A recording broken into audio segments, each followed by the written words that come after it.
Hello everybody, good morning and welcome to the United Stand. This is your latest Manchester United news and transfer news this Sunday morning. 2 years of Solskjaer to the day.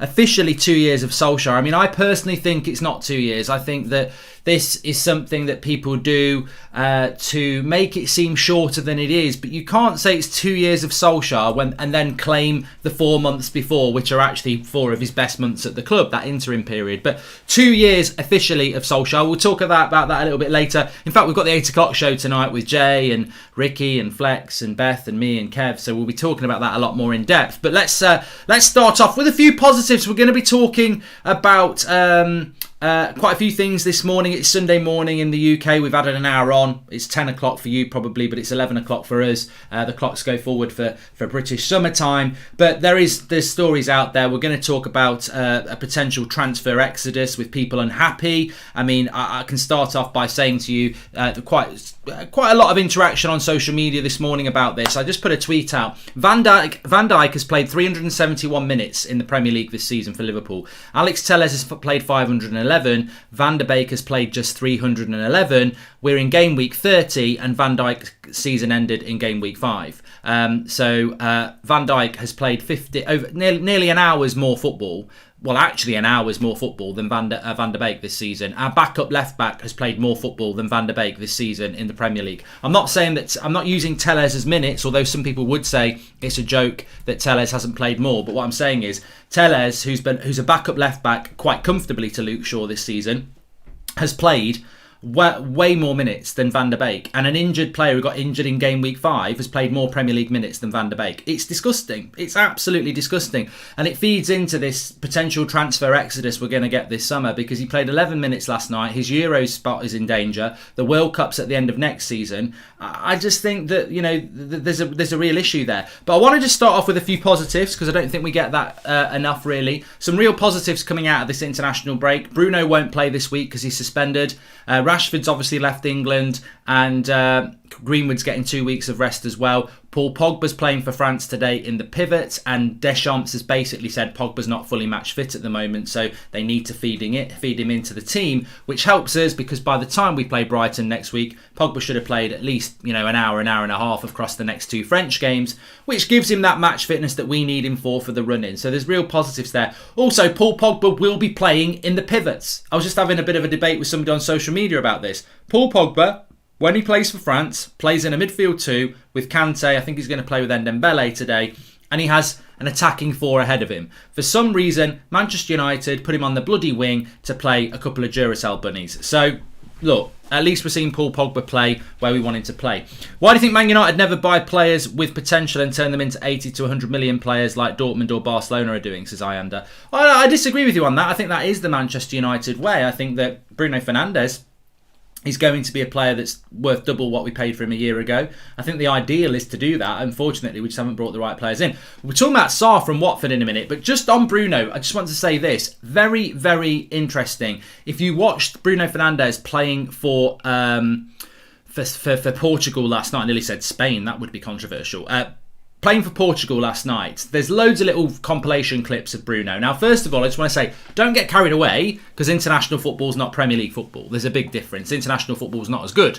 So I can't say that I'm not, wow, Scott McTominay got a man of the match performance for Scotland against Austria, and then say, look at Bruno when he played for Portugal last night against Serbia. But what I would pick out from that, and what you can pick out from that, is whatever the level of the football is, watch some of the clips of Bruno that are floating around last night and then compare it to Manchester United. And the big thing, and we've spoken about this before, he's playing with technically better players in a better system that gets him the ball quicker. The amount of times he's around the middle of the pitch or just into the start of his attacking half with space, because the ball is coming to him quickly from the back 4 or the midfield pivot. And he gets the ball quickly, he's got space, and he's pinging these balls off. Now, he gives the ball away quite a lot still, but he's playing some wonderful passes.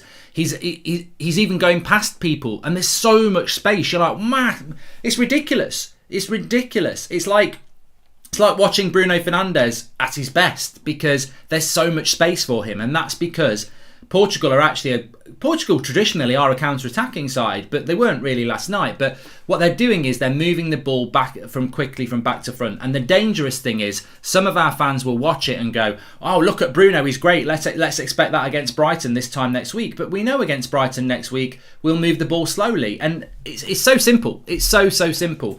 If you give our attackers the space, whether it's Rashford, Greenwood, Bruno, even Dan James, you give them the space, they're going to exploit that space. You give them slow ball and an opposition has got a bank of 4 and a bank of 4, you're not going to get that space. And it's such a contrast. It's Manchester United's biggest issue. And this is what we were talking about last night. People saying sign Erling Haaland.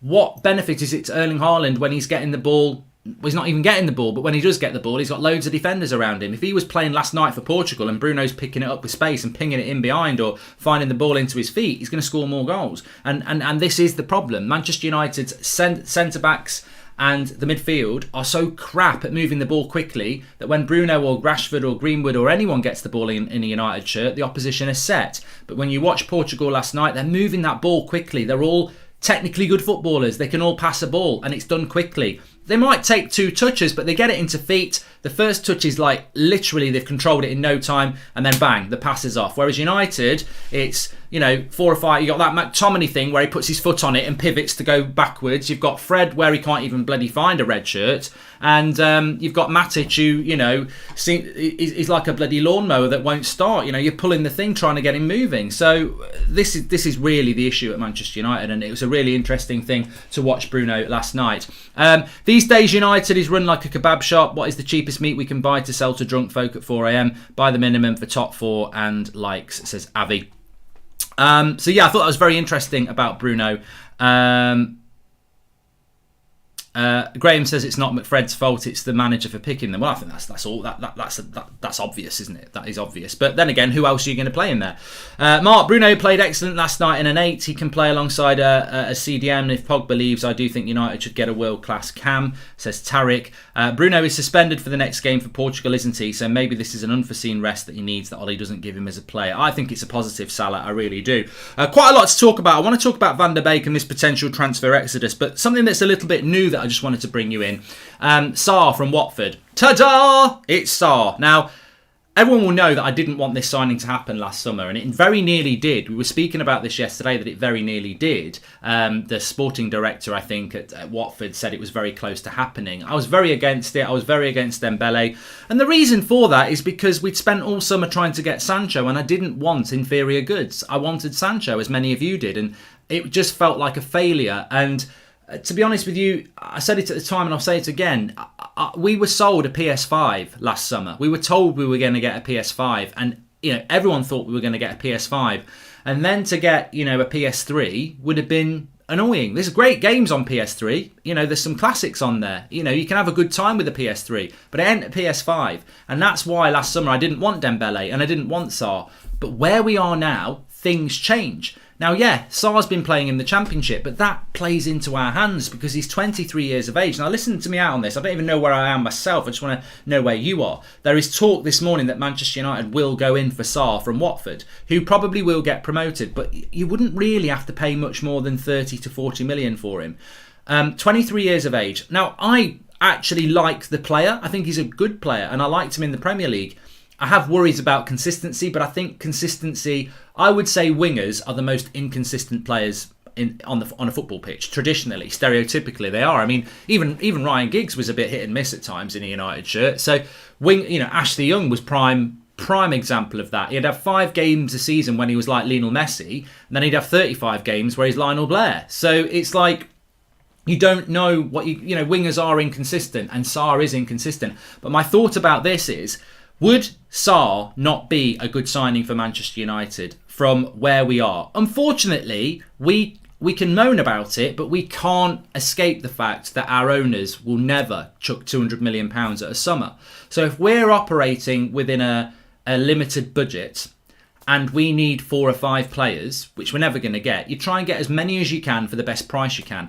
Well, instead of going for Sancho for 80 million and wasting all summer again, maybe you go for Ismail Sarr for 35 million. You get a right winger who is decent, but allows Diallo and Pellistri a fighting chance. If you spend 80 million on Sancho, Diallo, what's going to happen with him? What's going to happen with Pellistri? Because Sancho will always have to play. He'll become Harry Maguire. Now, I think Sancho's a very good signing, but when you spend 80 million on a player, they're always going to play. You spend 35 million on Sarr, yeah, he comes in, you know, you expect him to be good, but there's an opportunity for Diallo to knock him out in a footballing sense. So I think and also the great thing is you've spent half the price on a winger, which frees up the other half for something else. So I'm not opposed to Sarr this summer as much as I was last year. And obviously I've just explained why. You know, it's not contradiction, it's not flip-flopping. It's the reality is that football moves on. Last summer, Sancho was the priority signing. I didn't realise that Ollie was going to break up the midfield and make us crap there. And I didn't really realise how bad our centre-backs were. But after a season, I think centre-back and CDM are the priority. But we still need a right winger. And maybe someone like Sarr at 23, and he's only just 23 as well. I think his age is in his favour. He could be a decent signing. So I wouldn't be totally opposed to that. I think United have got to box clever. We've got to use the budget. We can't get Haaland up front, Sancho at right wing, Declan Rice in the midfield, Grealish as a replacement for Pogba, and Varane. You know, you've just spent 300, 400 million there. We can't do that. If Man United buys a CDM in the summer and Pogba goes, should we wait another season to see if McTominay gets better as a box-to-box before we buy a Pogba replacement? I think that will happen, Ayunda. Look, I'm not... I mean, I'm going to get absolute pelters for this now. I'm not opposed to giving McTominay a go as a box-to-box midfielder because that's what he is. He's not a centre defensive midfielder.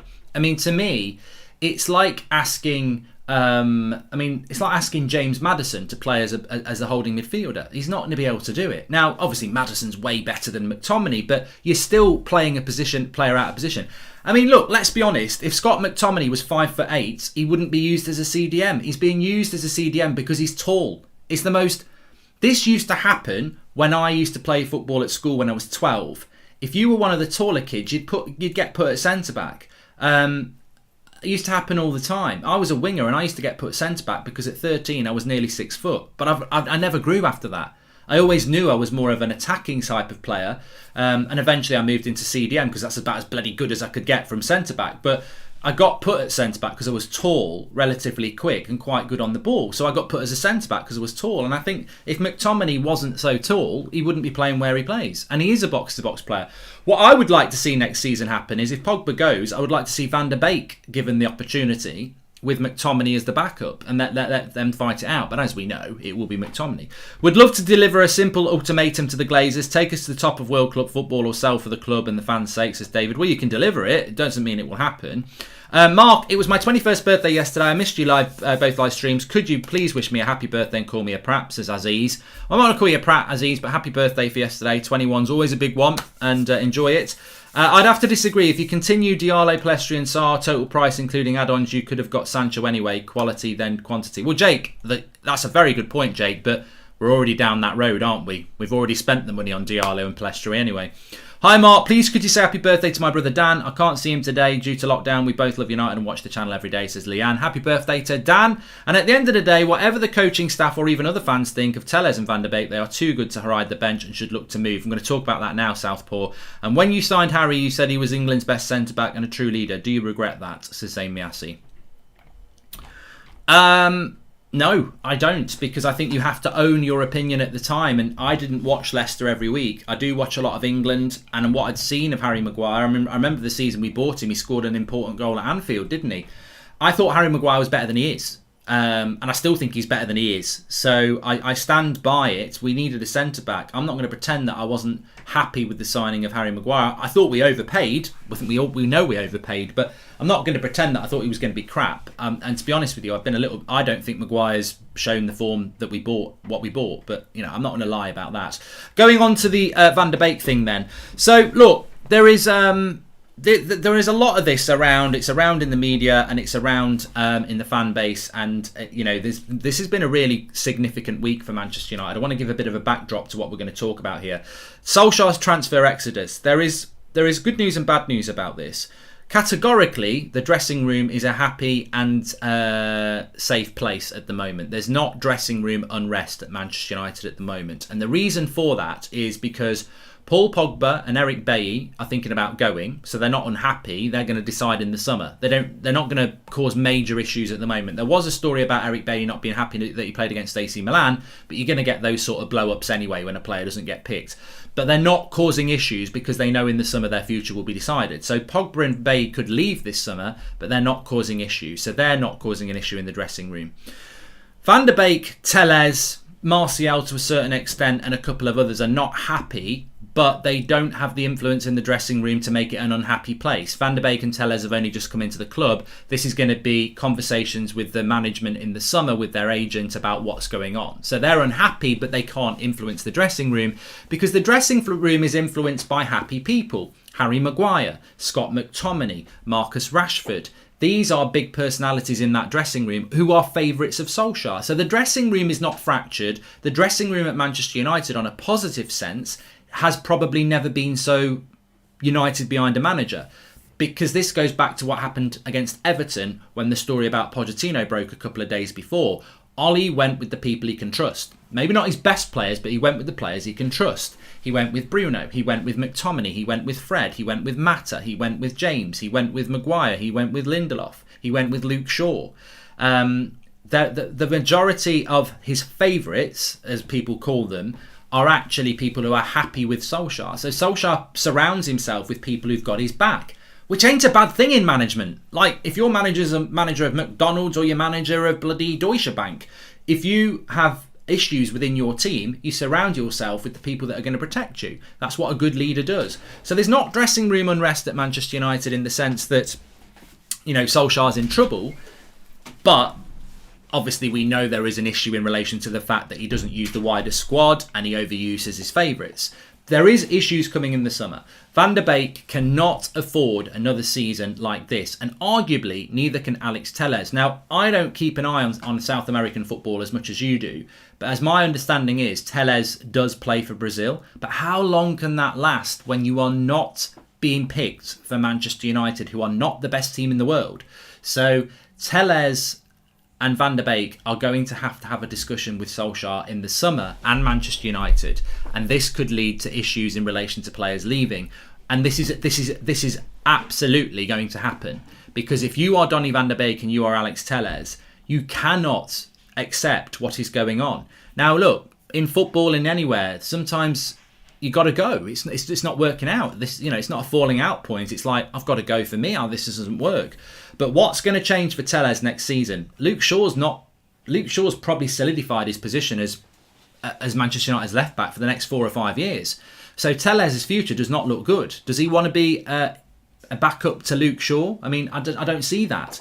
As for Donny van der Beek, what's going to change next season? As I said, 311 Premier League minutes this season, and we're on game week 30. He's averaging 10 minutes a game, which is, doesn't sound too bad, does it, over 30 games? But realistically, 311 minutes out of 30 games in the Premier League is a joke, an absolute joke, especially for a player.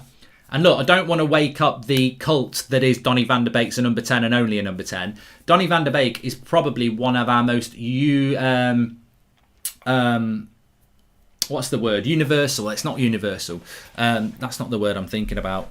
He can play in loads of different positions, and yet he's played a pitiful amount of minutes. Donny van der Beek can play in a pivot. Donny van der Beek can play off the right and off the left, like we've used Pogba and Juan Mata before him. Donny van der Beek can play as a number 10. It's probably the least time he's going to get with Bruno, but Donny van der Beek can play in about 5 positions, and yet he's only played 311 minutes. So there's a conversation that's going to happen there, especially because it's messing up his career with Holland as well now. So that is going to happen, and it's going to be very interesting what happens, because as we've said many times before, there are issues. Every player we bought last summer, there is an issue with. Cavani looks like he wants to go. Tellez, I think he will look to go at some point. Van der Beek is obviously going to have a conversation. Pelestri's already on loan. And Diallo, well, look, what is the path for Diallo? Because Diallo looks like a really good signing, but what is the path for Diallo?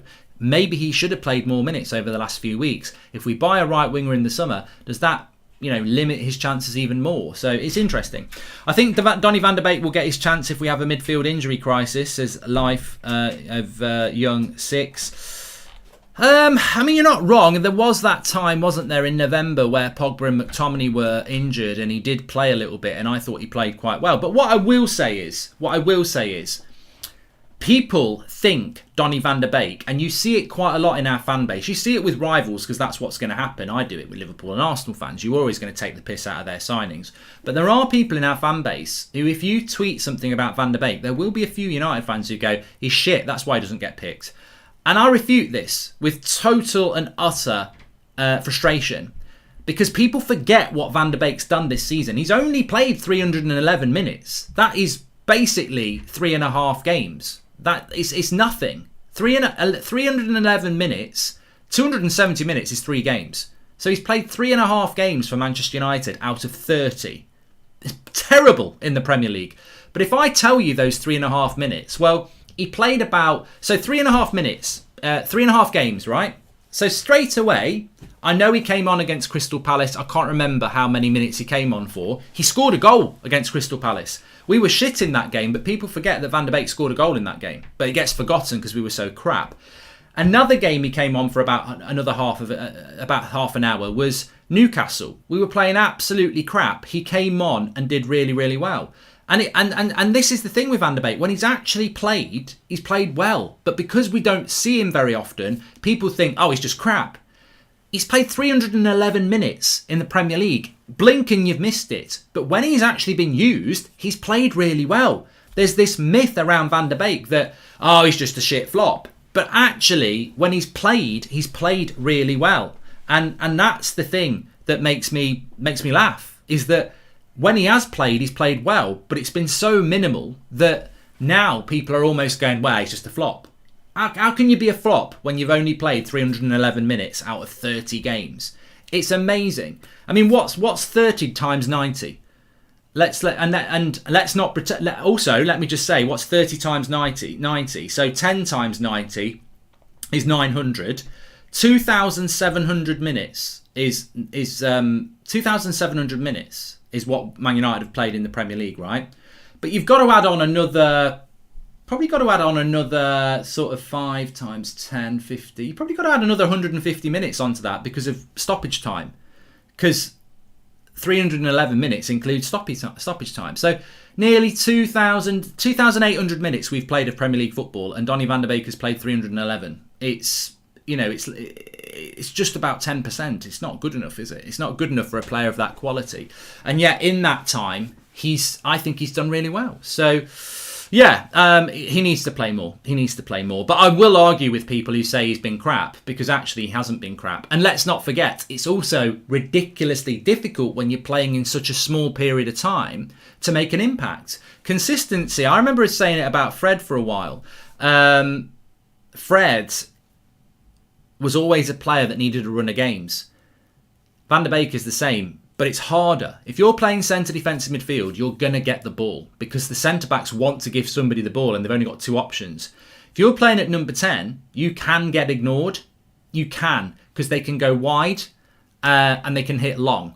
And I think with Van der Beek, we haven't got the quality of players to play with him. Van Persie won as the league. Haaland will do the same, says United's call. No, I think you're living in a dream, to be honest, but keep dreaming. A number 9's not going to win as the league anymore, I'm afraid. Van Persie came into a team that still had Rio and Vidic and Evra and Giggs and Rooney and I think Carrick was still playing as well. Yeah, they were getting older, but you don't just because you get older, you don't lose your ability. So totally different set of circumstances. Another issue with Van der Beek is some fans have become so conditioned to his slow, blunt and obvious brand of football, it makes it hard for them to pick up the subtle intricacies of his play, says Southpaw Love Sports. Anybody who knows anything about Donny van der Beek, ridiculously very good off the ball, very intelligent in his press, and also the sort of player that wants to get the ball numerous times. He wants to play little passes. He's patient.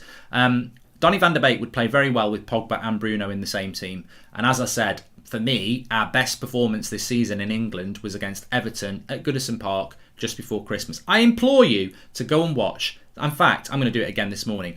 Go and find Everton, Manchester United, Carabao Cup quarter-final, and watch the first half an hour. Van der Beek, Bruno, Pogba, all on the same pitch. I think Cavani played up front and Eric Bailly played at centre-back. And we pressed the life out of them. And I can't believe we've never done it again. Would you be worried if Bruno gets unhappy with Oli, says Salah Ahmed? Well, he will. I mean, Bruno's gone. In 18 months, Bruno's gone. Next summer, he's gone. Yeah, he's gone. Because the way we are heading, and I can't be honest about this. I can't be honest because I don't know the answer. But, you can offer up a prediction. My prediction, expanding on what I've already said over the last couple of shows, is we will finish top 4. He will quite rightly get his contract. We will mess the summer transfer window up. We will not be able to replicate what we've done this season. The fans will be back in the ground. They'll get frustrated with the style of football, and Solskjaer will be sacked at some point next season. Then next season, Bruno will still be a very good player in a team that's not really progressing. And next season, quite rightly, the vultures of PSG and Bayern Munich and Real Madrid and Juventus will come swarming in and say, you're wasted at this football club. We want to spend 100 million on you. And United will go, that's a 100% profit in just over 2 years. Oh, it's such a shame he wants to go on to better things. Cash back. And I think that's what will happen. So, I mean, it's not melodramatic, is it? It's logical. Why would one of... And look, I said this yesterday on Twitter. For me, who are the top 5 players in the world at the moment? I still think Messi and Ronaldo. I think Neymar. And then you can start arguing for the final 2 spots. Mbappe, Haaland, Lewandowski, Kevin De Bruyne, Van Dijk if he's fit. Bruno Fernandes has to be considered in there. He's certainly in the top 10 players in the world. So we've got one of the top 10 players in the world. Are we one of the top 10 clubs in the world? No. We are in status, but we're not in ability. So of course he will go. It's logical. And Bruno will get frustrated, as Geordie says. And I think we've seen frustration from Bruno this season. I mean, look, Bruno Fernandes can only talk time and time again about... he said it on this international break. We need to be winning Premier Leagues. We need to be winning Champions Leagues. I don't care if I'm bloody... Gary Neville's foster son. I'm just trying to think of a top red, and I was born in a Man United kit. I don't care if I absolutely adore Manchester United. If I'm a 26-year-old footballer and I'm one of the best in the world, and I can see that United are never going to get there, but I've tried, I'd be like, you know what? In 5 years' time, I'm on the decline. In 10 years' time, I've retired. Do I want to just stay here and be applauded as Alan Shearer at Newcastle, or do I want to say I played for my boyhood club? I played for the club that I love, and I actually want to go and challenge myself. I want to play in the Champions League every year, and I want to win a title. I'm not going to do it at Liverpool or Man City, but I will do it at Real Madrid. I will do it at Juventus, and I will do it at PSG. Of course I will. And that's, Bruno Fernandes isn't a born red, is he? I think he loves the club, and I think he, wants to win here. But you've got to look after your career as a player. I mean, I don't have a problem with Paul Pogba. I don't have a problem with... David Beckham and people like that left Manchester United. I don't think they would like to do that if the circumstances was correct. But if we the fans were dictating what happens at the club, I don't think many clubs would leave. But footballers aren't stupid. They've got their career to look at, and they see the same issues. They probably see more issues than we do. I mean, look at this week. The story is that Nicky Butt, who is head of developments for the first team, basically. So Nicky Butt was basically the gateway for bringing young players into the first team. And he did it really well when you look at what he's done. We've lost a really important member of our setup this week. And we've lost him, if you believe the reports, and they're good reports, we've lost Nicky Butt because he's fell out with the person who is now our sporting director, because he doesn't feel that person has the best interests of the club at heart, and feels that person is a puppet for the Glazers. So... this is not getting discussed enough. The articles are out there. Nicky Butt has walked out on Manchester United for the same reason you would, and yet we're talking about Erling Haaland. We've lost somebody that feels the way we do. Nicky Butt is a red. He is absolutely a red. He is a United fan who has come through and witnessed United's bad times in the late 80s when he was a youngster, to the good times in the mid-90s when he was coming through, to being a massive part of our coaching network and walking away. I don't think it's getting spoken about enough. Nicky Butt has walked out on this club because he's had enough, because he doesn't agree with what's happened. That's the story that's being put out there. And that is huge, because Nicky Butt is probably going to be more in tune with what you think than what the Glazers think. And Murtagh is seen as somebody that is Woodward's mate. You know, it's just the same old status quo. Now, look, hopefully things will get better having a football director and Darren Fletcher in there, but I still think it's a big loss to lose somebody like Nicky Butt. Now, Bruno Fernandes, Paul Pogba, they're going to know more about the workings of Man United than what we know, because they're in. They're a soldier in the trenches. They know what's going on. They're in the dressing room. They'll have Sergio Romero saying, I'm fucking fuming. I'm fuming. I wanted to go in the summer. They wouldn't let me go. I've wasted a year of my career. So I'll tell you what, I'm going to sit here. I'm going to take my wages in the summer I'll go and I'll piss them off and I'll earn 3 million. You know, they will know all this stuff. They will know that Ander Herrera was a really important player at that club, that loved the club, that they let his contract run down. So what goes on in the workings of that club isn't even what we know. So they're not stupid, are they? Hi Mark, I watched the Portugal game last night and can say that Milenkovic isn't the answer at all. Fault for both goals and plays identical to Lindelof, says Luke. Well, I've said this about Milenkovic. I do think Milenkovic is a good player. I don't think you can totally dismiss a player because of how they play in international football. However, I would agree that you can pick up what a player's about. You can sort of feel their body shape. Don't feel their body shape, you'll get locked up. But you can feel with your eyes what they're doing with their body shape. Are they quick? Are they good on the ball? Are they anticipating the danger? And for me, I think Milenkovic is too close to a Maguire or Lindelof, and we need a player that's closer to a sort of Van Dijk. That's what we need. Pereira, Fred, McTominay, Pogba, Matic have all lost the ball at the edge of the box, leading to goals. Clear sign we need a CDM. Does Ollie have Carrick coaching throw-ins or something? Says Kill07. You know what we've got? Please smash a like on the video, by the way. Loving the show so far. What Manchester United have got is we've got people who can do this job, like Michael Carrick, who have retired, who are now trying to polish turds. We are trying to turn players into Michael Carrick. And the point is, we bought Michael Carrick. You can't mould a turd into Michael Carrick. You can't. It's always going to be shit. So if you want a Michael Carrick or a Kante, you've got to scout and bring in a Carrick or a Kante. Or you've got to have someone in your youth development, which we haven't got. You can't grab hold of Fred or McTominay and say, you're going to be Michael Carrick because here's Michael Carrick. Michael, get the ball, take him away. Go and next week I want to see them like...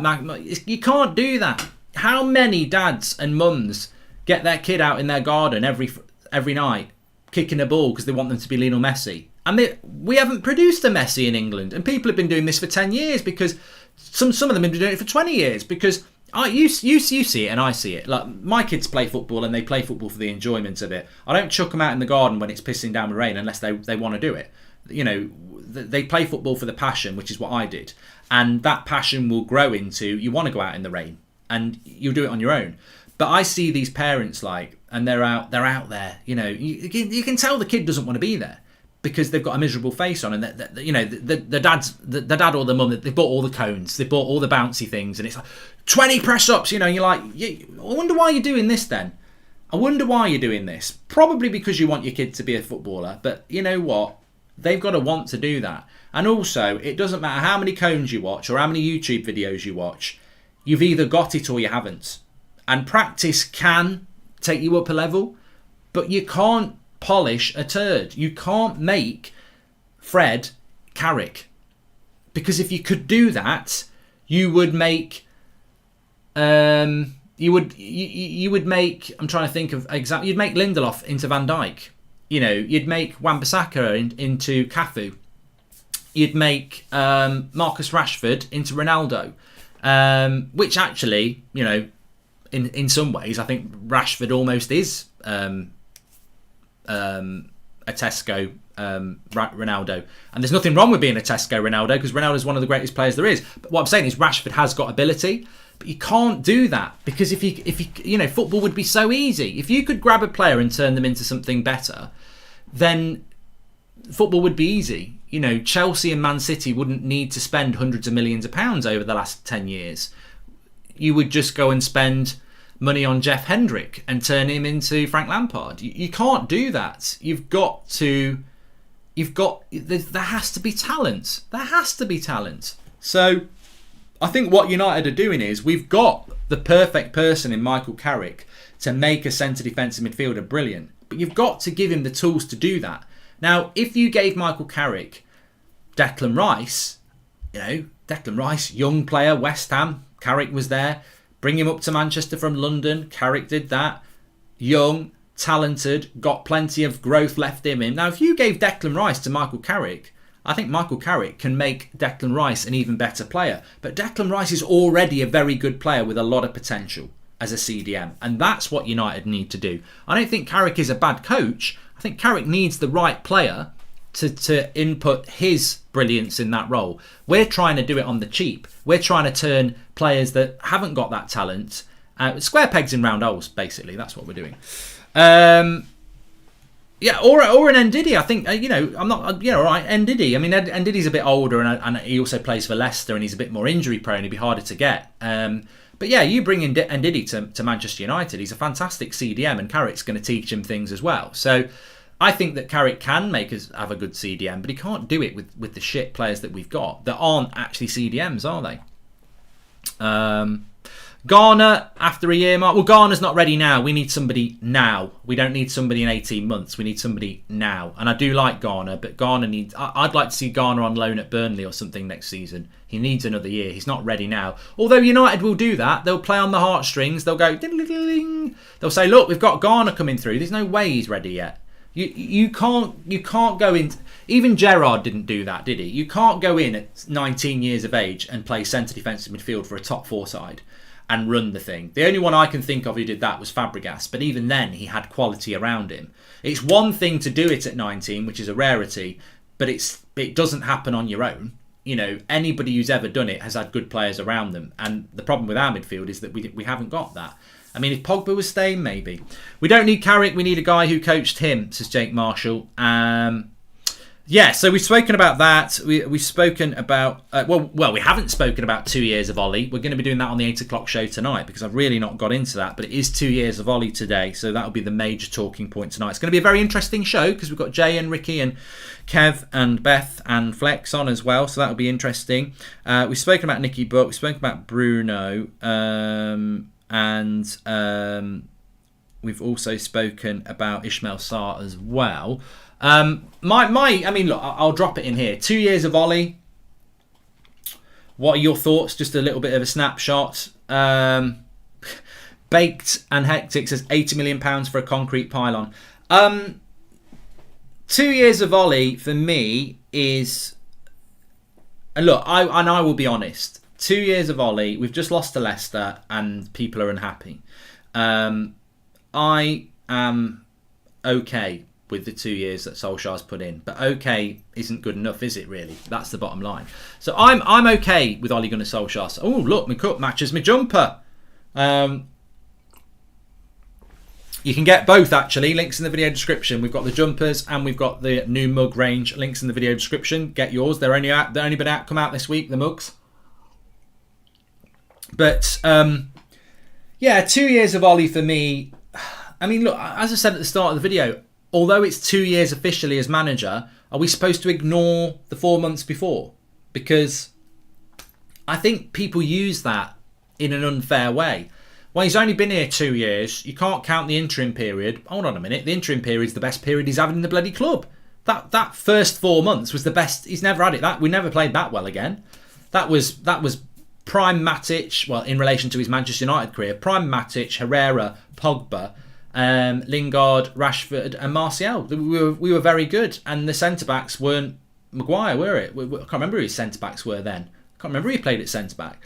Obviously, the Bruno's made us better as a team and he's a better player than we had then. But I thought those first 4 months, we played really, really, really interesting, didn't we? But, officially 2 years, vast majority of it's been counter-attacking football, which is nauseating. Results have been very good since Bruno came in. They've been ridiculously good.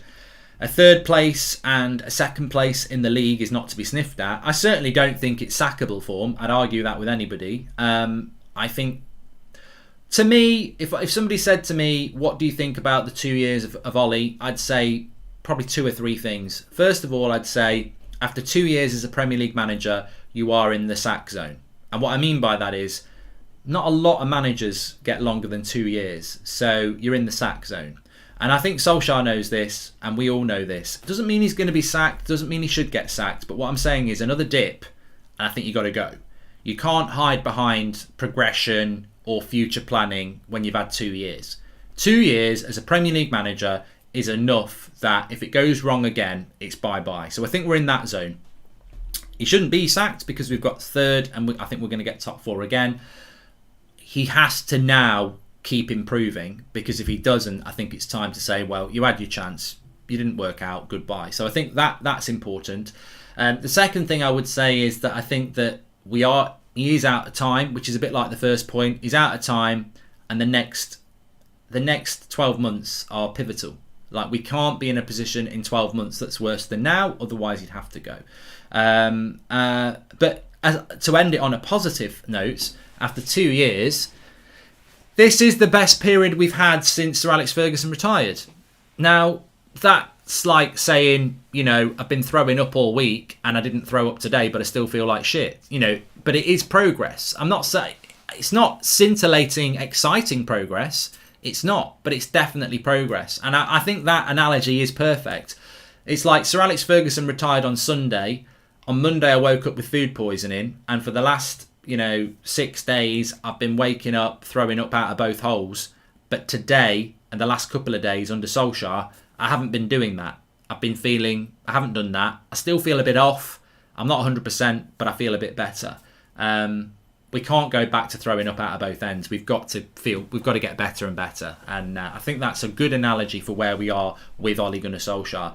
We're definitely not as bad as we were under Mourinho and Van Gaal and Moyes, but we're not where we should be. Are we going to get there, or are we going to drop down again? And I think that's what I would say. So, look, Ollie outers are going to say get rid of him, he's crap. Ollie inners are going to say we're on a journey. And for me, I'm still willing to be on that journey. I'm sure some people are. But I think that journey cannot have any more dips. I think United has been a roller coaster, and we've accepted that. I don't think after 2 years you can be on a dip. I mean, look, to be absolutely blunt, after 2 years, why is our football still not good? After 2 years, why do we still need 4 players? After 2 years, why are we facing a summer of uncertainty and probably mass disruption? And after 2 years, why are we going into next season thinking we might not even get top 4? So a lot of that comes down to the board, though, and this will still be the case with a new manager. So a lot of it's down to the board, and we must never forget that. I just think realistically, as I said yesterday, there's something for everybody. If you're Ollie out, it probably will happen in the next 12 months. If you're Ollie in and he's going to be successful, it's going to happen in the next 12 months. And if you're on the fence and you just like, let's see what happens in the summer, it's going to happen in the next few months. So there is something for everybody, and I would just say you're going to have to be a little bit patient. And as I've said for a long time, we do live in a world of hope, because belief has disappeared from this fan base. There isn't many people who believe we're going to win the league next year. There's not many people who believe we're going to have a good transfer window. There's not many people who believe we're going to finish second and win the Europa League. We're hoping we will. I know you say that Nicky Butt has left due to the inept board. Don't disagree. If he's put, I've heard he's gone to become Keane's number 2 at Celtic, says Dave Ramsey, 18, Keane 16. Well, you're right, Dave. You're right, Dave. But if you read the story, that's the problem. Nicky Butt felt that he should have been considered for the sporting director role, and he wasn't even approached about it. So he felt, that the club were making a mistake appointing Murta. Therefore, he's going to go and do that at Celtic. So he hasn't left because that job came up. He wants to be at Manchester United, but Manchester United overlooked him. That's exactly right. If you read the story, that's exactly right. He doesn't feel that he feels that Manchester United have made a bad decision in what they've done, and he's decided to go. So I'm not saying you're wrong, but that he's not happy. He isn't happy. What do I think of the new leaked home shirt, Scott? I think it's all right. It's not. I think with kits, you always have to wait and see, and even if you don't like them, your mind will trick you into liking them eventually. Hi Mark, could you do a live demonstration video for the Manscaped lawn trimmer? Think everyone would appreciate seeing you that ripped, trim physique, says Lloyd. Mark, the problem is that I'm afraid that Ollie is going to sack himself by selecting McFred again, says Ihab. And exactly, and if he does that, that will happen. I as a fan channel, I think you should always try and cover all areas, and we do try to do that. But at the moment, I actually think there is no issue in however you feel. I think time is going to provide the answer. And I think with time, Ollie outers might become Ollie inners if we do really well, or if we keep getting worse, Ollie out inners will become Ollie outers. So it's just going to take a bit of time. Now is not the time. And look, whether I think that or not, now won't be the time. They won't sack Solskjaer in the summer, but they're not going to spend 300 million on him in the summer either. So uncertainty reigns as ever. And also, as I've always said, the board is always the issue. I think if there was one magic pill we'd all swallow, it would be the Glazers are replaced with owners that are rich but want the club to be the best club in the world. That would solve everything. Because I don't think if you had a billionaire owner who wants to run this club properly and who wants to win things, do you think they would sit there? Because also, let's not forget, one of the biggest issues with the Glazers is not the fact that they don't want to put the money in to be successful. They also don't really care. I don't think they take much notice of Manchester United. They're only interested in the dividends. So if you actually had an owner like Roman Abramovich or Daniel Levy or someone like that who actually cares about the day-to-day running of the football club because they want it to be successful, and Levy's very different to Roman Abramovich, of course, because Levy wants to make money as well and wants to run the club properly. But Manchester United haven't got owners like that. Manchester United haven't got chief executives like that. Manchester United are run like a business. It's about brand deals. It's about making money for the owners. It's about, servicing the debt, etc., etc. If Manchester United had owners who wanted to be successful, do you think they would watch the matches and go, you know what, Ollie, I want a word. Why is Pogba playing on the wing? And why are you playing a midfield pivot like that? Why are we playing such a low back line? Why are we not creating many chances? You've got 2 months to sort it out. And if you don't sort it out, you're gone. And that's what would happen. But we don't have a look at I tell you what, it's a well worth. There's two things I would take from this show. First of all, go and watch the first half an hour against Everton versus Man United. You'll see Pogba, Bruno and Van der Beek in the same team with Cavani pressing high up with Eric Bay on the halfway line with Maguire. It's well worth watching that half an hour and seeing how we could play. The second thing I'd say is go and look at Manchester United's board and consider Sir Alex Ferguson and Bobby Charlton are not involved. Sir Bobby Charlton are not involved in the day-to-day running. Look at the United board and tell me who knows anything about football on there. Business people running a football club. We would benefit massively from people who are actually football people running this football club, because better footballing decisions would be made. 8 o'clock show tonight is going to be fantastic. Do not miss it. 8 o'clock tonight. It's going to be brilliant. We've got the crew on. Jay, Ricky, Kev, Beth, me, Flex. Join us for that. Talking about 2 years of Ollie. I'm sure it's going to kick off different opinions, etc. Why wouldn't they be? It's a divisive topic, isn't it? Is it good 2 years? Is it not? What's the future going to hold? We're talking about that at 8 o'clock tonight. So join us live. Make sure you subscribe, bottom right-hand corner, and smash a like. I'm doing England versus Albania watch-along on That's Football at 5 o'clock if you want to join me for that. And if you want to get mugs or jumpers, the link's in the video description for the United Stand merchandise range. Hazard says, hi Mark, do you think Ollie leaving out players and not subbing them can turn off other players from joining us? Yeah, of course it can. Of course it can. As I said before, I don't think Erling Haaland would come to United anyway, because I think he'd look at it and go, that's not a good place to be for my career. They don't create many chances, but some people will come for the money. Thanks for watching. I'll speak to you all soon.